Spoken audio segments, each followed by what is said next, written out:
Dans mon enfance, il y avait des familles autour de moi qui se retrouvaient dans un lieu précis, rassurant, fédérant. Ça pouvait être le complexe sportif, la mosquée ou l'église. Dans ma famille, on n'avait pas ça. Notre lieu sacré, c'était la bibliothèque.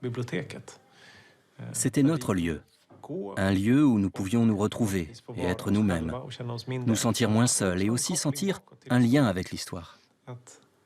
Être assis à la bibliothèque et lire un texte écrit en 1982, en 1962 ou en 1902. Je me rappelle qu'avant d'être publié, c'était mon rêve. Imagine, aller à la bibliothèque, chercher dans le registre et trouver mon nom.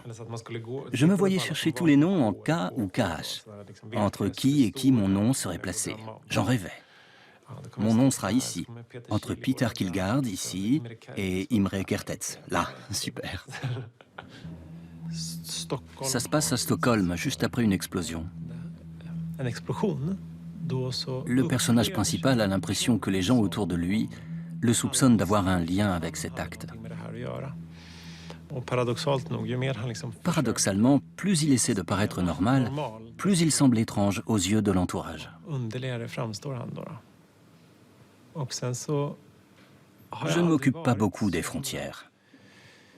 C'est quelque chose de général chez moi. Je veux dire dans ma vie, que ce soit entre les nations, entre les sexes ou entre les genres littéraires. Je ne pense jamais à un genre en particulier. Pour moi, ça commence souvent par une voix qui veut raconter quelque chose. Dans ce cas précis, c'était une voix qui essayait désespérément de paraître normale, qui m'a fasciné.